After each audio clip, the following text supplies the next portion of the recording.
Entonces vamos a entrar a nuestra jornada que estamos. Les dije que tenían 8, esa jornada tiene 8 puntos y ya di el primero el día viernes. Hoy vamos a entrar al punto número 2 de la jornada 42. Son 42 jornadas. En la Biblia los números son muy significativos. El número 40 significa la prueba de toda la vida. El número 2 es el testimonio. Por tanto, si unimos el 40 con el 2, tenemos bíblicamente hablando la prueba de la vida del testimonio de Dios. La prueba de la vida del testimonio de Dios. Y ahí pues es como matemáticas, ¿verdad? Yo no sé cuántos de ustedes saben que la Biblia tiene significado todos los números, todos los colores, todos los objetos, todos los nombres. Todo en la Biblia tiene un significado. Por eso se llama palabra de Dios, porque no es una palabra de hombre que no signifique. Ahora, a veces yo me frustro con algunos hermanos porque dice, pastor, yo no entiendo. Le digo, entonces tú eres, no le digo, pero le digo, entonces tú eres, ya casi le hago así, ¿va? Tú eres cabezón o burro. Porque no entender algo es una maldición. Por favor, quiero que lo tengan bien claro. If you don't understand something, you are under curse. Usted está bajo una maldición. Cuando alguien no entiende algo, está bajo maldición. Es lo mismo que un mudo, ¿verdad? Un mudo no puede hablar, no puede decir las cosas. Pero si usted es un hijo de Dios, la Biblia, no el hermano Carrillo, la Biblia dice que Él le va a dar sabiduría. Dice, si alguno de ustedes es falto de sabiduría, es más, dice, no, dice otra palabra, demándela. Fíjese que demándela a Dios. ¿Sabían ustedes que hay cosas, por ejemplo, verdad? En la Biblia dice Dios, probadme en esto. Y es en lo único que Él dice que uno lo pruebe es que uno dé ofrendas y que Él lo va a bendecir. Dice, probadme en la sabiduría, demándela. ¿Se recuerdan ustedes de Salomón, verdad? Salomón es un hombre espectacular. Ahí en la Biblia Salomón aparece como un hombre extraordinario, un hombre sabio. Y cuando Dios le dijo que qué quería, Dios lo estaba probando, porque ya vio que muchos les dicen, ¿qué querés? ¿Sí? ¿Qué querés? ¿Verdad? Porque hasta chiste hacen, dice que le preguntan a un amigo, a ver, ¿qué quieres? Dice, quiero dinero, porque lo feo, dice, lo quita el dinero. Dice, por eso dice, yo quiero dinero, Señor, dice, porque lo feo lo quita el dinero. Pero noten al rey Salomón. Salomón, ¿qué quieres? Quiero sabiduría, Señor, para dirigir tu pueblo. Y le dijo Dios, por cuanto no pediste riquezas, te voy a dar riquezas y sabiduría. Wow. Entonces, cuando alguien me dice a mí que no entiende, es como el niño que le dicen, ¿tú sabes quién tiró eso? Yo no sé. Él vio quién lo tiró, pero él dice, yo no sé. No es que a todos los niños usted le pregunta, ¿quién manchó esta silla? I don't know. Y usted ya sabe por qué dice, I don't know, porque él fue. Entonces, el que dice, yo no entiendo, está diciendo, I don't know. ¿Qué te está diciendo alguien que dice que no entiende? Que no pone atención. Porque todos tenemos la bendición de ser inteligentes. A menos que y mire, lo peor que le puede pasar a un pastor es creer que sus ovejas son tontas. Y muchos pastores creen eso. Yo nunca he creído que tengo ovejas tontas. Nunca. Aún me lo han venido a decir, pastor, es que yo, mire que, ya, déjese de cuentos, le digo. ¿Usted sabe leer? Sí. ¿Sabe escribir? Sí. Ok. Eso es todo lo que se necesita para entender la Biblia. Es más, si usted solito la leyera y la leyera y la leyera y la leyera orándole a Dios, usted solito la entiende. Se lo digo yo porque yo desde chiquito, a mí me gustaba leer los salmos y yo no entendía nada, pero yo le pedí a Dios. Yo le dije, Señor, dime qué quiere decir esto porque yo no sé qué quiere decir.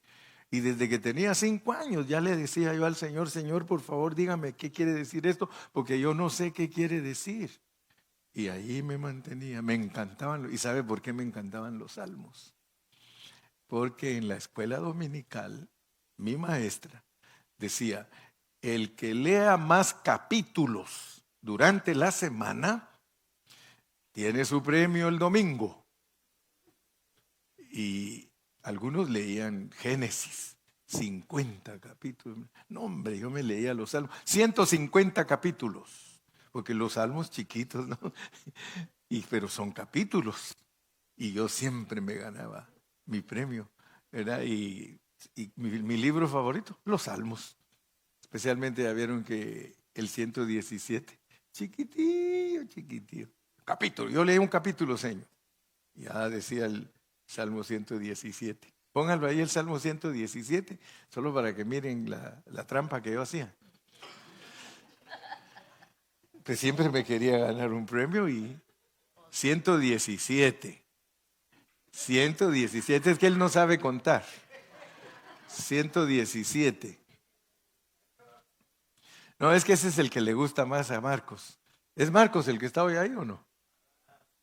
Oh, Marcos se agarró las vacaciones ya. Vamos a ver, no, pero es libre tomar vacaciones. No, si no, después se pelean conmigo. No, si ahora todos me amenazan y no vaya a decir públicamente. Ay, Señor. Sí, porque, pastor, tal cosa, y no lo vaya a decir públicamente, pastor, por favor. Y yo no sé qué me pasa, que a veces me sale. Alabad a Jehová, naciones todas, pueblos todos, alabadle. Porque ha engrandecido sobre nosotros su misericordia y la fidelidad de Jehová es para siempre, aleluya. Es todo. Es todo, ¿ah? Ya leí un capítulo. Entonces le pregunto. No, uno de 2 versículos. Amén. Entonces, por favor, no me pongan trabas. Le hablo a los jóvenes, porque los jóvenes a veces dicen, yo no hablo español, pastor, y no lo entiendo a usted. Le digo, ¿por qué no hablas español? Mire, yo le voy a decir una cosa, los papás hagan como yo le hice a mis nietos.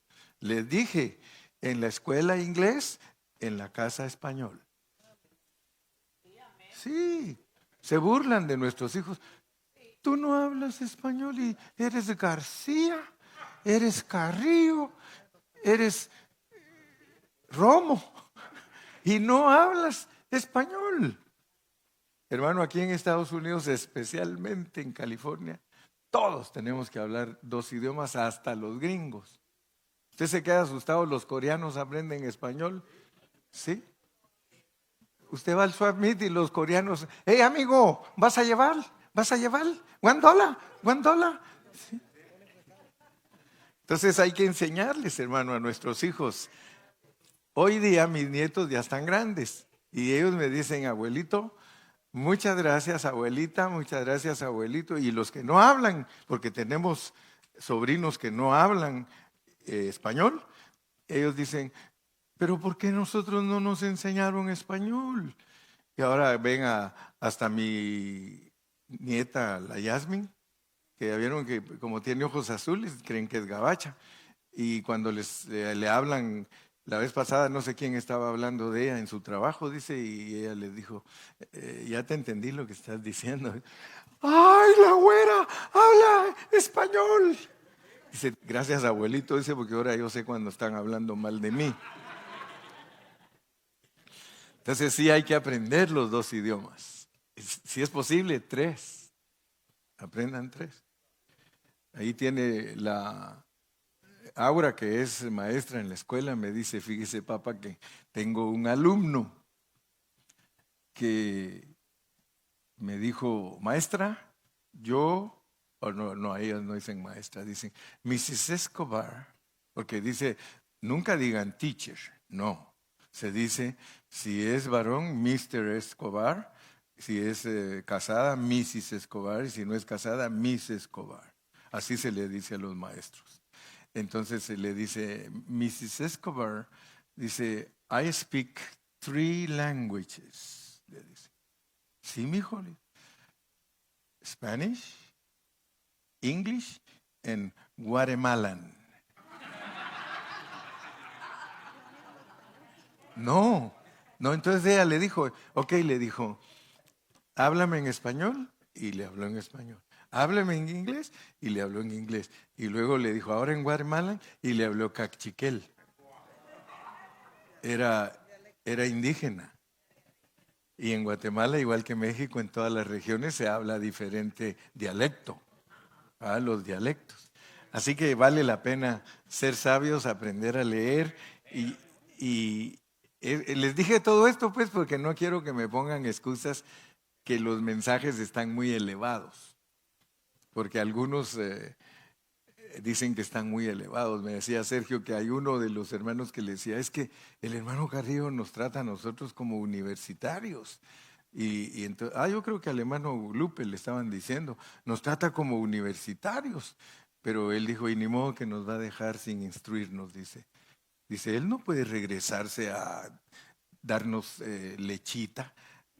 Échale, corre, prepárate y alcanza al hermano Carrillo, le dice. Alcánzalo, porque todos tenemos que alcanzarlo por donde él va. Y sí, es cierto, yo les dije que el evangelio no hay que rebajarlo, sino que hay que traer a la gente a donde está el evangelio, ¿verdad? El evangelio es elevadísimo. El evangelio, no crean ustedes que es una pizquita así. El que es cristiano así como con una pizquita de evangelio es porque no lo han instruido. Pero la Biblia, y nunca se les olvide, por favor, nunca. Siempre les he dicho, la palabra la vas a entender en el grado espiritual que estás. En el grado espiritual que estás vas a entender la Biblia. Y tienes que saber que al hablar la Biblia, si alguien es buen maestro, te la va a hablar en 4 magnitudes, en 4 estaturas. Si eres niño en Cristo, pues todo lo vas a entender como niño. Si eres joven en Cristo, lo vas a entender como joven. Si eres padre en Cristo, lo vas a entender como padre. Y si eres abuelo, lo vas a entender como abuelo. Por eso, el pastor tira la palabra. Pero es difícil en cada servicio tirar palabra de babies.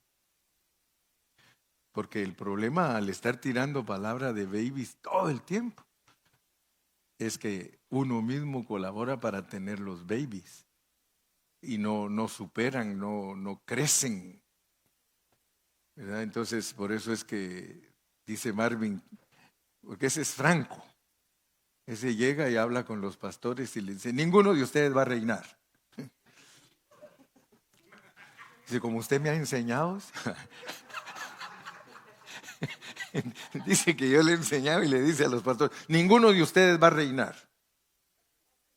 Dice, porque si ustedes siempre están abrazando las denominaciones, ustedes no van a ser perfeccionados. Y es cierto lo que les está diciendo. Pero él ha ido creciendo poco a poco porque le echa ganas a la palabra. Entonces ustedes échenle ganas a la palabra también. No vayan a venir aquí a perder su tiempo. Cuando usted venga aquí, Por eso yo siempre les digo, agarren su librito y agarren su lapicerito. Tomen notas. Tomen notas cuando ustedes escuchan la predicación. Porque todo tiene significado. Todo. Por eso les dije, si usted encuentra números en la Biblia, tiene que saber qué significa ese número. ¿Verdad? Y la escuela aquí siempre repite, número 1 significa unidad en la Biblia. Número 2 significa testimonio. Número 3 significa resurrección. Número 4 significa la criatura. Número 5, la criatura que tiene a Dios. Número 6, el hombre natural. Número 7, la plenitud. Número 8, un nuevo comienzo. Número 9, la Trinidad de Dios en resurrección. Número 10, tribulación. Número 11, autoridad incompleta. ¿Por qué? Porque el 12 es autoridad completa. Número 13, rebelión. Entonces, cuando ustedes leen su Biblia, si saben todas esas cosas, ustedes no van a estar en el grado de niños, porque el niño no alcanza a ver el significado de los nombres, números y colores. Él solo recoge la historia. El número 12, autoridad completa, por eso 12 tribus, 12 discípulos, ¿verdad? Autoridad completa, 12. 13, rebelión. 14, ya tiene que empezar a mezclar los números. Tribulación de la criatura. ¿Por qué? Porque el 10 es tribulación y el 4 es criatura. 14 es criatura en tribulación. Y ustedes van a encontrar que la Biblia divide en grupos de 14 generaciones para dar a luz a Cristo.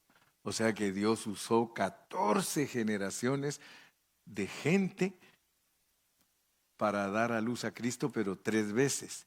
Usó 14 generaciones de gente civil, 14 generaciones de reales o de la realeza, de reyes, y usó 14 de gente despreciada por todo el mundo.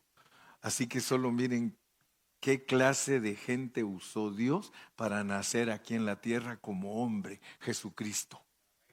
Usó civiles, usó reyes y usó gente de mala reputación para que nadie diga que está excluido.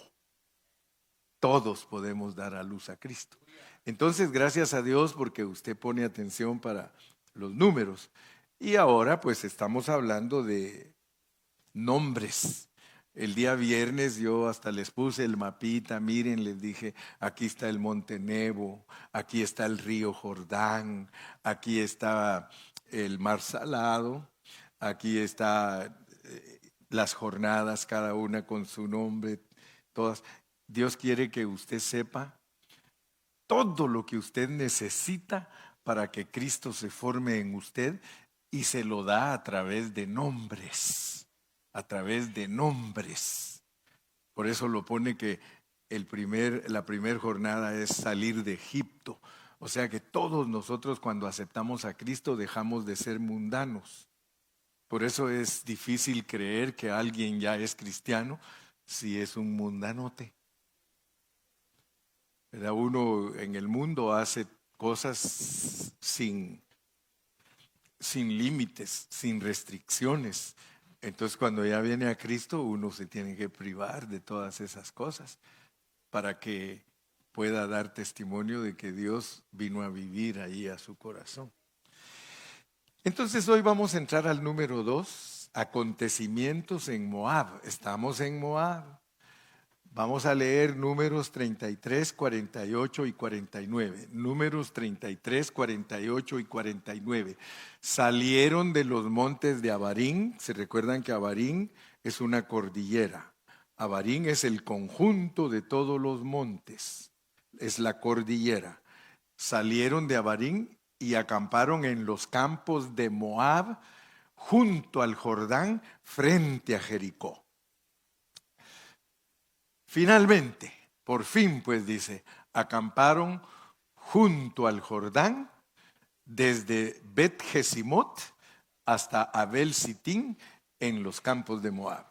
Todas estas expresiones, todos estos nombres, es para que uno sepa qué o cuáles son los asuntos importantes para nosotros para tomar posesión de Jesucristo.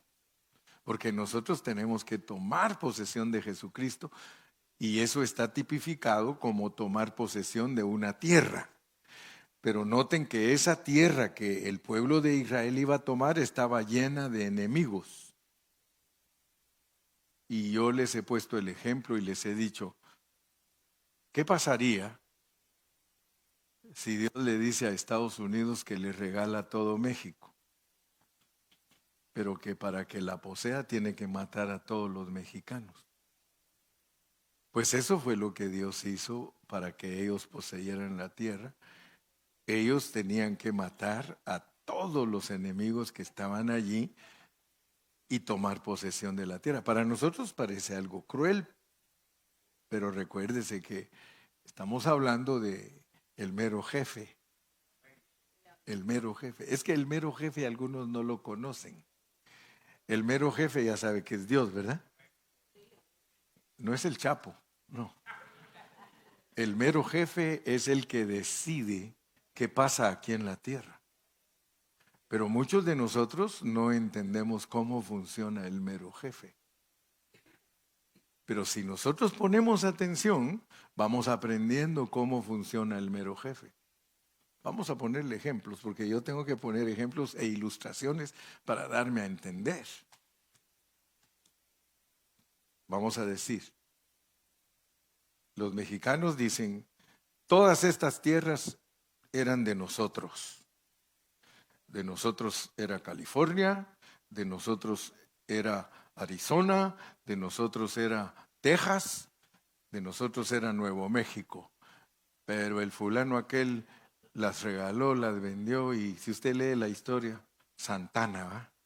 Santana dijo que como no tenían suficiente gente para habitarlas, que para qué las iban a tener y mejor vendámoslas, dice, y vendamos de las Estados Unidos, se las regalaron. Y después, ahora cuando los americanos vienen aquí y dicen, fuera ilegales, le dicen a los mexicanos, fuera ilegal. Y el mexicano, el ilegal eres tú veniste de Europa y que no sé cuánto, y ahí se ponen a pelear. El asunto es de que si ustedes hacen cuentas, dicen que para el 2050, más o menos, si Cristo nos regresa y llegamos al 2050, ya no hay gabachos aquí. ¿Quiénes creen que van a estar aquí? La pura raza. Entonces dice, recuperamos nuestra tierra y no peleamos, dice, ni matamos. Solo nos arriesgamos a cruzar el río ilegalmente para ellos, pero era nuestra tierra. ¿Ok? Entonces, ¿qué hizo Dios? Usted va a preguntar, ¿y qué hizo? ¿Y a dónde se fueron todos los blancos? Se acabaron. Dios sabe cómo acabar la gente. Ustedes saben, antes la acababa así. Venga pueblo, mátenlos a todos. No, ahora el Señor tiene estrategias y Él sabe cómo desaparecer a la gente. Y usa cosas que a veces uno no entiende.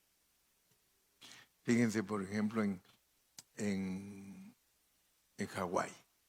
¿Verdad? ¿Han oído de Hawái? De Hawaii. ¿Han oído de Hawái? Por ejemplo, miren, Hawái dicen que hay mano negra. ¿Han oído que dice que hay mano negra? Ya saben que cuando dicen los mexicanos hay mano negra es que algo está cociéndose por abajo. Entonces dice que a todos esos que les quemaron sus casas, que no fue tanto el huracán ni esto, sino que ellos se las quemaron, los que no les vendieron ellos la tierra, porque eso ha venido en negociación desde hace mucho tiempo, que los ricos quieren esas tierras de ellos, y son las tierras donde donde se inició la raza de Hawái, pues, que ellos quieren tanto esa tierra que me la dejó mi tatarabuelito, y que esto y el otro. Y como no las vendieron, entonces dice que les están poniendo mano negra para eliminarlos. Yo no soy político, pero a veces pareciera que soy. Vamos a nuestra tierra, Sergio. Vamos a nuestra tierra, Guatemala. En Guatemala, si ustedes leen la historia, desde los años 60 hasta los 90 se propusieron desaparecer a los indígenas. Ahí se acuerdan que a los indígenas de México los desaparecieron, los españoles. Y después no saben ni quién más, pero la cosa es que no hay tantos indígenas como ladinos. Pero allá en las tierras de nosotros, los terratenientes, los dueños de la feria, los que de verdad gobiernan, porque los gobiernos no mandan, hermano. Los que mandan son los ricos. Ellos son los que deciden qué quieren hacer con todas las cosas. Entonces allá con nosotros también quisieron desaparecer a todos los indígenas. Y pues se inventan cosas para cómo acabarlos, ¿verdad? Porque a ellos, imagínense usted, a los pobres indígenas, esos que plantan el campo, que venden cebollas, tomates, que traen a todas las ciudades sus productos, los acusaron que se robaron las armas y que tenían que ir a buscar las armas a los pueblos de ellos. Y en ese rollo pues aparece el que es famoso, todos saben, Ríos Montt y Lucas García, todos esos. Entonces lo que sucedió fue que empezaron a matarlos usando de excusa que querían encontrar las armas.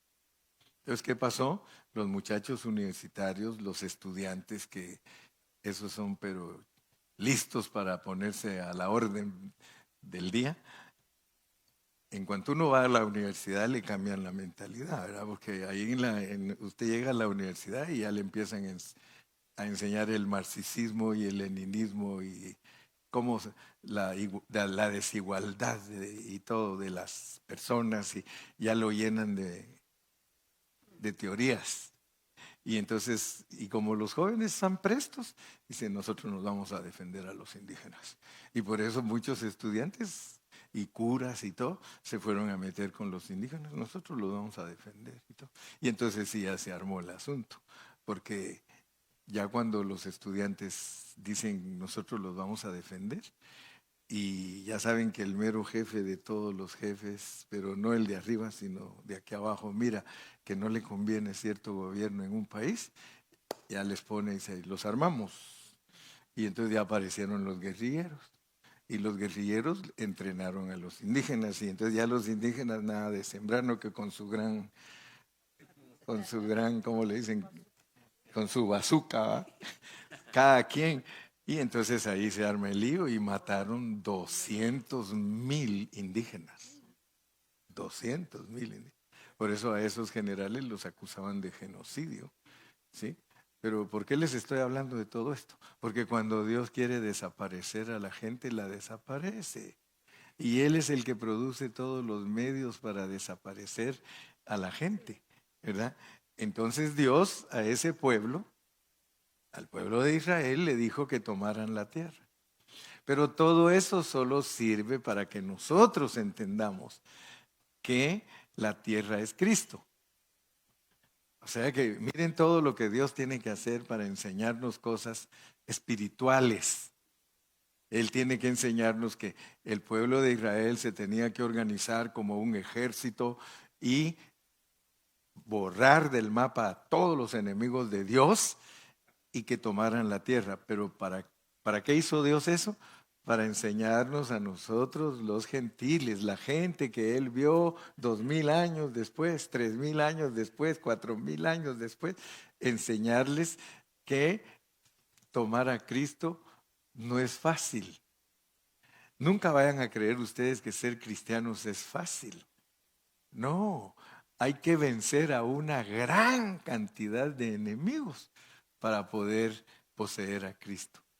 Y Cristo, Pablo usa esas expresiones, dice que él estaba haciendo, pero miren esa palabra, a veces tenemos que hasta entender cómo se escribe una palabra, porque algunos no usan H, ni usan C, ni S, porque dicen, ay, ¿qué me importa a mí? La cosa es que me entiendan, ¿verdad?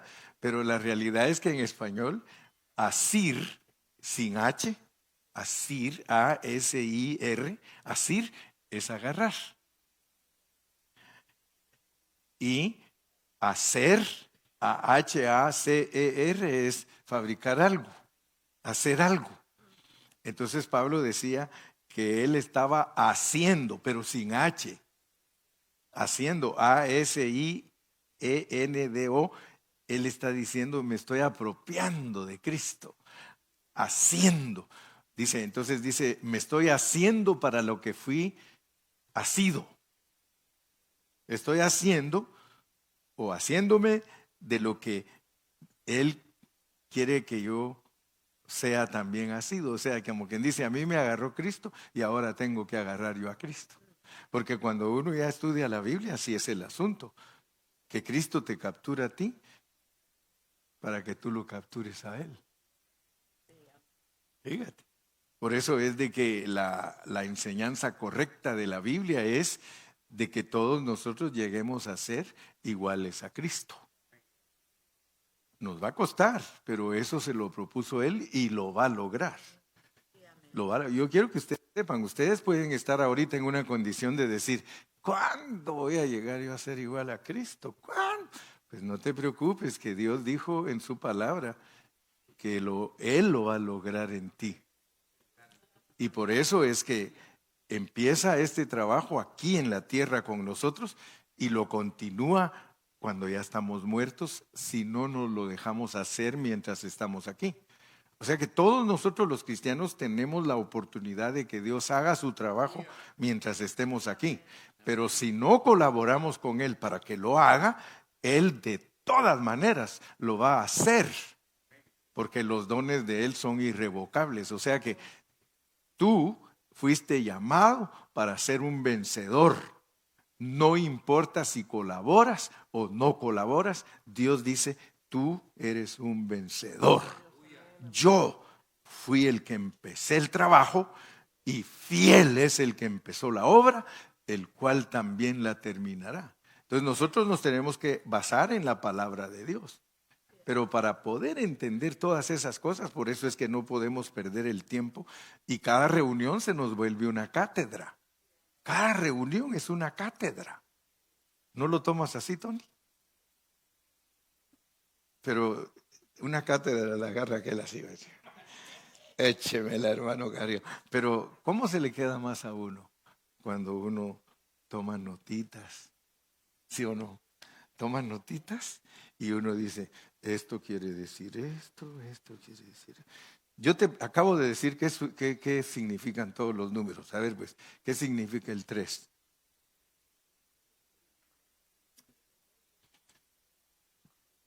Ya vieron que se escapó, pero si ella tuviera sus notas, espere. El 3, resurrección. ¿Sí o no? Pero si no tiene notas, ¿sí? Oí todo lo que dijo y a veces hasta me dicen a mí, qué bonito estuvo. Dice, qué bonito, pastor, todo lo que usted dijo está tan bonito. Yo le digo, entonces te pareces a la hermana Conchita, le digo. Sí, la hermana Conchita era una viejita que cada vez que yo terminaba de predicar, pastor, qué bonito estuvo todo. Y yo le decía, hermana Conchita, no mienta. Yo la vi que desde que empecé a predicar usted se durmió. Pero al terminar de predicar yo, ella dormida y terminaba yo de predicar y despertaba y luego, qué chulo, pastor, qué chulo, bien dormida. Entonces, yo lo que quiero decirles pues es que tenemos que tener una disposición. Fíjense que el pastor insiste, pero ¿qué pasa con muchos?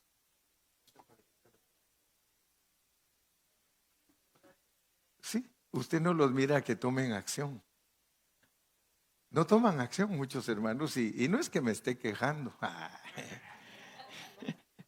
No, pues ¿y con quién me voy a quejar? Pues solo con ustedes. Entonces, vamos a ver que en el capítulo 22, vamos a ir al capítulo 22 de Números. Sí, el 22:1. Partieron los hijos de Israel y acamparon en los campos de Moab junto al Jordán. ¿Se dan cuenta que Números dice lo mismo que Números? En Números leímos que acamparon ahí, pero ahora noten ustedes que hay otro libro de la Biblia y nunca vayan a creer que es repetición. Siempre pónganle atención y van a ver que le agrega otro detalle. Le agrega otro detalle porque como estas son figuras, como esto es alegoría, es metáfora, Él quiere hablarnos asuntos espirituales a través de ello y por eso dice, partieron los hijos de Israel y acamparon en los campos de Moab junto al Jordán frente a Jericó. En ese lugar estaban ellos cuando aconteció todo lo que dice el capítulo 22. Allí estaban en ese lugar y allí aconteció todo lo que dice el capítulo 22. Así que si queremos ser instruidos, solo nos ponemos a leer el capítulo. Y lo vamos a leer. Ya vieron que yo a veces les digo, como no leyeron en la semana, los voy a poner a leer un ratito aquí. Miren pues, miren lo que nos va a explicar que debemos de saber, que debe suceder en nuestra vida antes de poseer a Cristo, en totalidad. Ya lo tenemos posicionalmente, porque uno tiene que entender que cuando uno recibe a Cristo, uno lo recibe y ya lo recibe entero, pero tiene que crecer. Lo recibe usted como que nació en su pesebre, su corazón se volvió el pesebre, pero tiene que crecer ese Cristo allá dentro de usted. Tiene que llegar a la edad de 12 años que usted se queda admirado que ese Cristo sabe hablar con los doctores, lo cual significa que cuando un cristiano ya está en la estatura de 12 años, ya debe de saber hablar la Biblia. Pero usted ve que hay hermanos, usted le pregunta, ¿cuántos años tienes de ser cristiano? Como 20. Y usted le hace preguntas, Nel pastel, nada le puede contestar. Entonces usted le dice, bueno, entonces tu Cristo tiene 20 años y está en el pesebre. Un Cristo que no ha crecido. Usted tiene un Cristo que no ha crecido, pero ¿por qué no ha crecido? Porque usted no lo ha dejado crecer. Pero si usted lo deja crecer, usted coopera con él se empieza a desarrollar. Y por eso usted ve que hay hermanos que le preguntan a usted, hermano, ¿y cuántos años de cristianos tiene? 3. Y ya lo encuentra hablando de cómo es el plan de salvación. Lo encuentra hablando de cómo es que Cristo se desarrolla en él. Y, todo, y eso es de quitarnos el sombrero. Partieron los hijos de Israel. Sigamos leyendo, pues miren lo que va a pasar aquí en el 22. Y vio Balac, hijo de Zippor. Ya vieron que los nombres son raros porque nosotros somos hispanos. Para nosotros sería más bonito que ahí dijera, y vio Gaspar, ¿verdad? Y vio Gaspar, hijo de Filomeno. Todo lo que Israel había hecho con el amorreo, eran nativos de esa tierra, los amorreos, ¿verdad? Suena como a hemorroides, pero amorreo, era amorreos. Y vio Balac, hijo de Zippor, todo lo que Israel había hecho al amorreo. Fíjese pues, Balac era un rey madianita. Balac era un rey madianita. Usted sabe, tiene que leer la historia de los madianitas. A los madianitas les vendieron a José. De los madianitas era el suegro de Moisés. Entonces los madianitas eran personas que originalmente conocían a Dios, conocían a Dios. Balac, rey madianita, era hijo de Zippor o de Zippor. Vio todo lo que Israel había hecho al amorreo. Versículo 3. Y Moab tuvo gran temor a causa del pueblo, porque era mucho.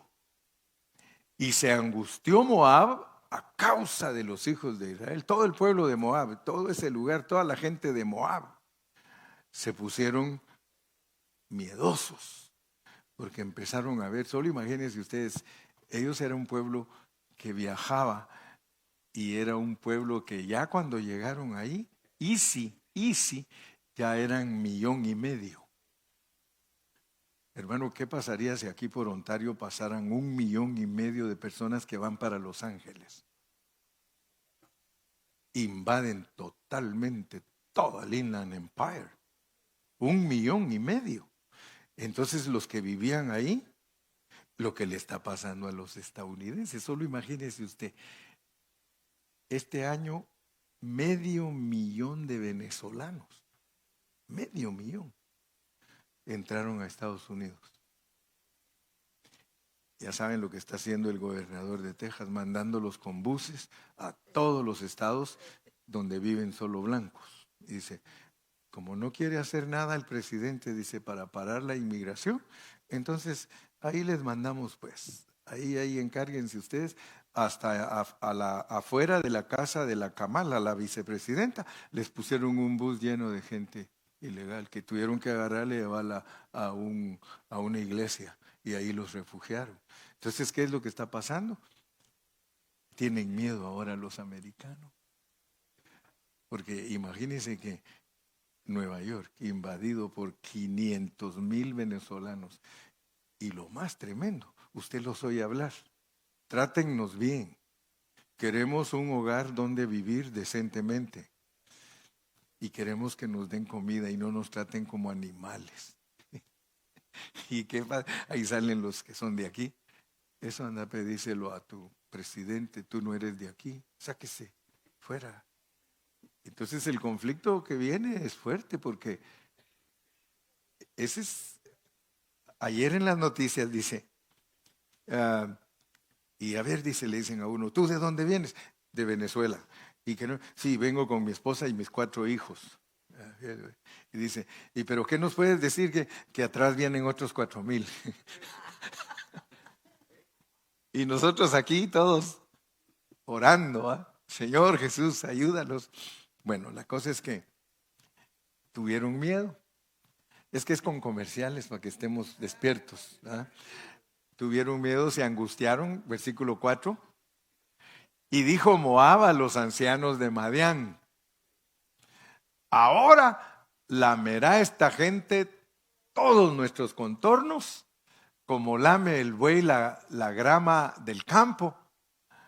Y Balac, hijo de Zippor, era entonces rey de Moab. 5. Por tanto, envió mensajeros, miren lo que hace el rey pues, envía mensajeros a Balaán, hijo de Beor, en Petor, que está junto al río en la tierra de los hijos de su pueblo, para que lo llamasen, diciendo, un pueblo ha salido de Egipto, y he aquí, cubre la faz de la tierra y habita delante de mí. Paremos ahí, paremos ahí. Usted debe saber que en la vida del espíritu hay un Balac. Pero si usted no sabe cuál es la función del Balac, usted va a vivir en ignorancia, porque Balac está haciendo complot y está viendo cómo lo acaba a usted y a mí. Sí, entonces tenemos que saber quién es Balac, porque si no usted vive como cristiano y ni siquiera se da cuenta que Balac está contratando profetas para maldecirlo a usted. Y usted tiene que saber qué significa eso en su vida cristiana. Puede ser que alguien me diga, a mí qué me importa Balac, pastor.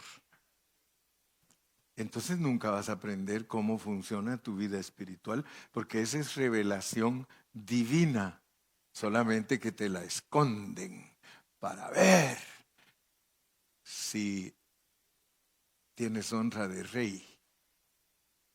Tienes honra de rey. ¿Cuántos de aquí son reyes? Digan amén. Sí. Le voy a decir por qué. Mire, leamos Proverbios 25:2.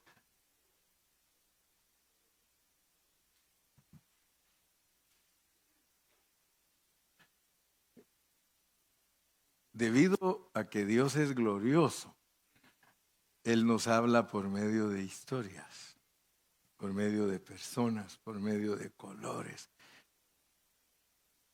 Gloria de Dios es encubrir un asunto. O sea que Él todo lo encubre. Todo lo encubre. Pero honra de rey, escudriñado. Aquí estamos escudriñando. Yo les estoy ayudando para que escudriñemos. ¿Y cómo nos mira Dios? Dios hace así, mire. Tengo mis reyes. Esa salita está llena de reyes. Te hace rey Dios porque estás estudiando y estás descubriendo sus secretos. O sea que empiezas tú. Entonces, ¿esto qué quiere decir? ¿Y entonces qué quiere decir esto? ¿Y entonces qué quiere decir aquello? Y se da cuenta uno que Dios le tiene todo escondido. Yo uso una ilustración para decirles cómo habla Dios. Todos la recuerdan y la repito. ¿Se acuerdan del amigo de la vaca? ¿Se acuerdan del amigo y de la vaca? Pero se los voy a recordar. Miren cómo hace Dios para esconder las cosas, pero de nosotros depende si las descubrimos. Yo lo ilustro con un chascarrío. ¿Sí? Mire, a este amigo, el que le decía vaca, le pegaba y lo mataba. Si tú le decías vaca, él era bien enojado, corría, te pegaba y te mataba. Entonces, cuidado que alguien le dijera vaca. Se moría el que le decía vaca. Entonces uno de esos que siempre se la llevan de que, vas a ver que yo le digo vaca y no me mata, le dice. Dame $100. Dice. Parece a la Ilma, dame $100. Y vas a ver que yo le digo vaca y no me mata. Y entonces dice, ok, aquí están los $100, pruébalo. Pero el vaca era bien listo. Y él le dice, adiós amigo, le dijo. Antes de contestarte le dice, ven para acá. Voy a analizar tu saludo. Dice, amigos los perros. Los perros persiguen a los gatos. Los gatos se comen los ratones. Los ratones se comen el queso. El queso viene de la leche. La leche viene de la vaca. ¿Se da cuenta? Él sabía analizar. Si nosotros no sabemos analizar, no hay manera que nosotros averigüemos lo que Dios nos está diciendo. Nosotros tenemos que tener honra de rey. La honra del rey se la da Dios a usted cuando usted es esforzado, cuando usted es apasionado. Y yo le doy gracias a Dios porque yo soy pastor y Dios me hizo así, me hizo apasionado, me hizo de tal manera que si a la Patagonia me voy y me pongo a hablar con la gente, al ratito tengo discípulos. ¿Por qué? Porque yo les declaro lo que dice la Biblia. No van a creer ustedes que cualquiera, hay tantos holgazanes que creen que enseñan la Biblia, pero no la enseñan, hermano. Dios me llamó a mí para enseñarle la Biblia a la gente. Para eso me hizo nacer. Para eso nací. Mire, si yo no estuviera para esto, ¿qué tiempos me hubiera llevado Dios? Pero yo he concluido y he entendido que Dios me tiene todavía vivo, porque Él sabe que tengo que hacer su trabajo. Y por eso decía Marvin, mira, cuando quieras viajar, viaja con el pastor, porque ese avión no se va a caer. porque Dios tiene planes con él, dice. Entonces yo cuando me voy con el pastor digo, gracias Señor, y tiembla el avión y todo, y solo miro al pastor y se va dormido. Dice. Gloria de Dios y a lo mejor le digo, ahora váyanse poniendo listos, digo que ya la edad, de repente nos vamos juntos. Gloria de Dios es encubrir un asunto, pero honra del rey escudriñarlo. Regresemos pues a nuestro pasaje donde estamos. Estamos en el capítulo 22 de Deuteronomio. Y miren lo que está planeando Balac. Está planeando Balac.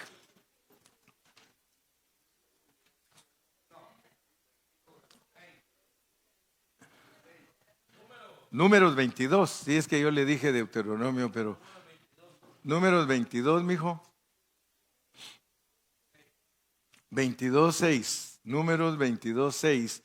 Ven pues ahora te ruego, maldíceme este pueblo. Maldíceme este pueblo. Fíjese pues. Maldíceme este pueblo porque es más fuerte que yo. Quizá yo pueda herirlo y echarlo de la tierra. Pues yo sé que el que tú bendigas será bendito y el que tú maldigas será maldito. Fíjese pues, solo mire, Balac había oído a Balaam, pero ahora él dice, mira, yo te pago si tú me maldices al pueblo de Israel. Entonces, hermano, nuestra lucha no es contra carne ni sangre. Ahí era una lucha de carne y sangre. Nuestra lucha es contra espíritus, contra principados, contra demonios, contra ángeles caídos, contra cosas negativas que están en el aire.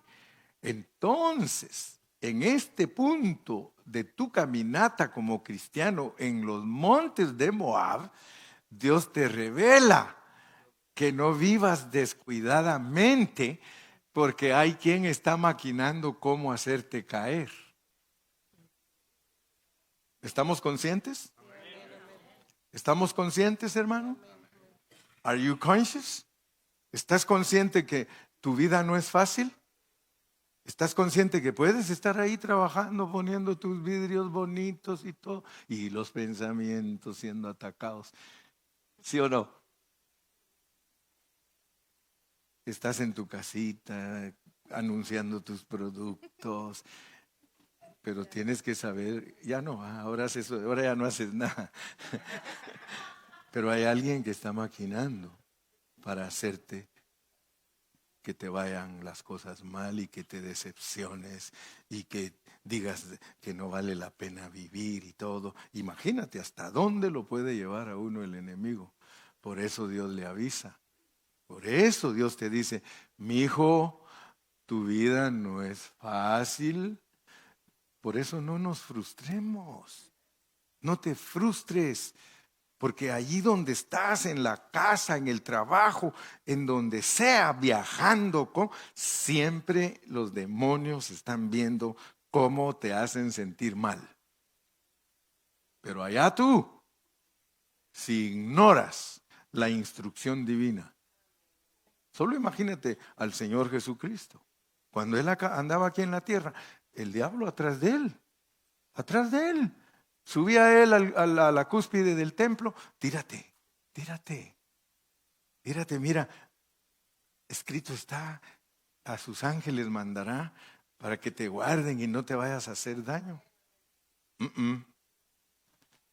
Tenía hambre y le dice, ahí están las piedritas, ¿por qué no te pones una a tu panadería? Porque sabes hacer milagros.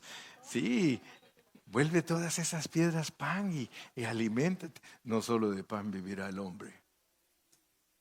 O sea que Dios te avisa a ti que siempre van a haber fuerzas contrarias. Ya depende de ti si te dejas engañar.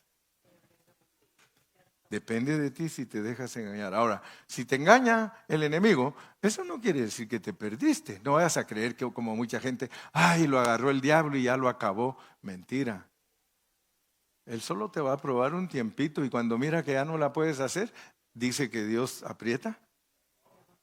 Este Gilberto Carrillo 1:1. Dios aprieta pero no ahorca. Sí, así decía aquel pastor. Como eso no está en la Biblia, es Carrillo 1:1. ¿Sí? No todo lo que brilla es oro, Carrillo 1:2. ¿Sí? Ven pues ahora te ruego, maldíceme este pueblo, pero miren lo glorioso pues. Ustedes se van a dar cuenta de la clase de Dios que tienen y con esto voy a terminar, con el versículo 7. Con eso termino. Fueron los ancianos de Moab y los ancianos de Madián con las dádivas de adivinación en su mano y llegaron a Balaán y le dijeron las palabras de Balac. Nos vamos a quedar allí, lo que pasó en el monte de Moab, allí antes de que ellos tomaran posesión de la tierra, fue de que se dieran cuenta que Balac, que es una figura del enemigo, quiere contratar a siervos de Dios, para que te maldigan. Ahora, ¿cómo te puedo maldecir yo a ti? Quiero que aprendas eso, porque tú tienes que tener cuidado. Yo sé que del que más te tienes que cuidar es de ti mismo, pero también te tienes que cuidar de mí. ¿Sí? ¿Cómo te cuidas de mí? Por eso te digo, toma notas, lee la Biblia, averigua si lo que el hermano Carrillo te está enseñando es verdadero. Tienes que escudriñar, tienes que corroborar. No te acostumbres a que lo que diga el pastor está allá, no. Métete y compruébalo, porque mal decir es decir las cosas mal. El predicador puede decir las cosas mal. Y ahora te voy a dar una clave. ¿Cuándo dicen cosas malas los predicadores? Cuando se le tienen amor al dinero, porque esta enseñanza es de Balaán y lo vas a encontrar en Apocalipsis. Si nosotros los pastores amamos el dinero, no nos importa lo que les enseñemos. Y entonces estamos diciendo mal las cosas, estamos maldiciendo al pueblo. Tú tienes que saber que ahorita, antes de entrar a poseer la tierra prometida, te tienes que cuidar de todo lo negativo, inclusive de que no te digan bien las cosas. Dios te va a dar sabiduría para saber que te están diciendo lo correcto. Él te va a abrir tus ojos, Él te va a abrir tu entendimiento y Él te va a dar mucha paz en tu corazón. ¿Y quién es el hermano Carrillo? Nada más un siervo de Dios. Yo sembré, Apolo regó, pero el crecimiento lo da Dios. Por eso te dije, yo no tengo ninguna autoridad sobre tu vida. Yo no puedo manipularte. Tú tienes que averiguar las cosas y darte cuenta que Dios te está bendiciendo con ese hablar. Amén. Amén. Entonces solo ora por mí. Ora por mí, yo soy igual que tú. Y quizás hasta más débil que tú. ¿Sí? Yo solo soy tu hermano y yo necesito tu oración para que Dios siempre me fortalezca y me ayude. Gloria a Jesús. Así que ya vinieron los niños, ya terminamos. No sé si hay...